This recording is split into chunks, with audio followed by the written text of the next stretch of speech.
जय माई की मित्रों, नवरात्रि का पर्व चल रहा है और सभी साधक अपने अपनी श्रद्धा अनुसार, अपनी भावना के अनुसार मां शक्ति का पूजन कर रहे होंगे। लेकिन अष्टमी अथवा नवमी के दिन अधिकांश लोग कन्या पूजन करते हैं।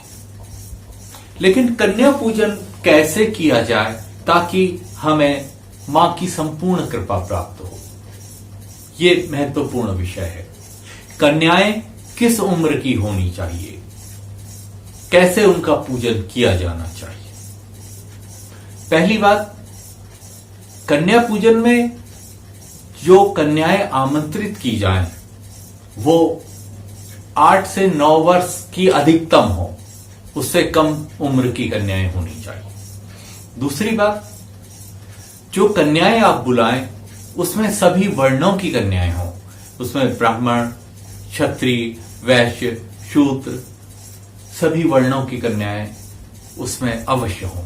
अगर नहीं है तो कोई बात नहीं, लेकिन प्रयास कीजिए हर वर्ण की कम से कम एक कन्या अवश्य हो जाए। दूसरी बात, जब आप अपना पूजन हवन संपूर्ण कर लें, उससे पहले कन्या पूजन की तैयारी पूरी कर लीजिएगा। और कन्या पूजन जब लोग करते हैं तो कई लोग क्या करते कि बाहर से चीजें मंगाकर कन्याओं को खिला देते हैं। या डब्बा बंद उनको दे देते हैं। ये कन्या पूजन का तरीका उचित नहीं है।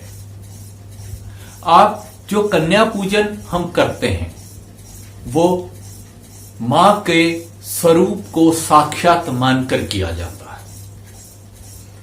अगर आप लोग फॉर्मेलिटी के लिए कर रहे हैं तो उसके लिए तो कोई समाधान नहीं है। लेकिन अगर आप मां की कृपा प्राप्ति के लिए उसको कर रहे हैं तो जो भी आपकी कन्याएं आए, सबसे पहले उनके पैर धोइए, हाथ धोइए और उनको बैठने के लिए आसन दीजिए। उसके पश्चात उन समस्त कन्याओं का शैलपुत्री, ब्रह्मचारिणी, चंद्रघंटा, कूष्मांडा, स्कंद माता, कात्यायनी, कालरात्रि, महागौरी एवं सिद्धिदात्री के रूप में तिलक करते हुए सबका पूजन कीजिए। ये बड़ा महत्वपूर्ण होता है, क्योंकि वरना लोग बुलाते हैं और भोजन कर देते हैं अथवा दरवाजे से ही जो उनका भोजन होता है वो दे देते हैं। ये आपके न तो कन्या पूजन हुआ, न कन्या पूजन का फल आपको मिलेगा। जैसे मैंने आपको बताया, इस प्रकार से आप कीजिएगा। 9 कन्याओं का संपूर्ण पूजन करने के पश्चात उनको भोजन इस भाव से परोसिए कि साक्षात ये 9 देवियां आपके सम्मुख हैं और उनको भोजन कराइए।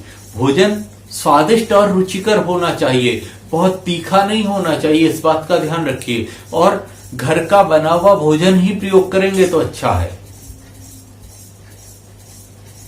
कई लोग हलवा, चना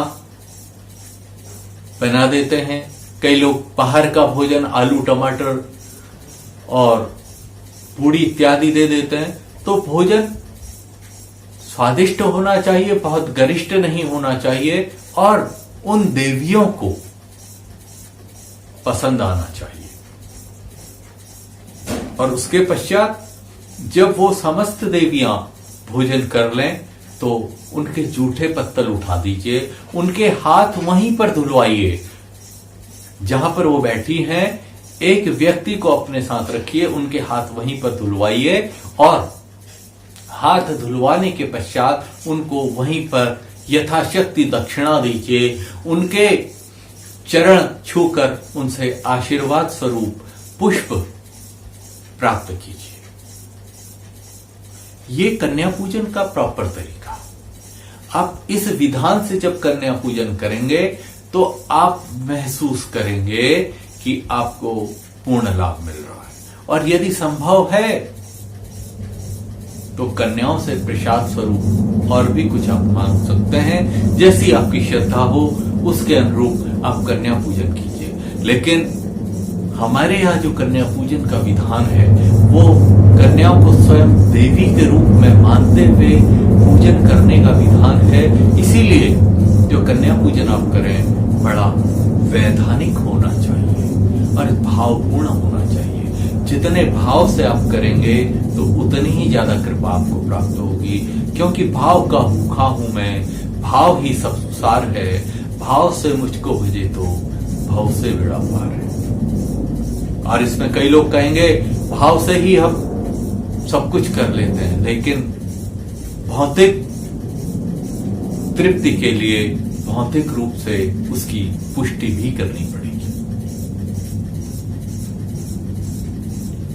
ऐसे ही कन्या पूजन कीजिएगा और लाभ प्राप्त कीजिएगा। जय माई की।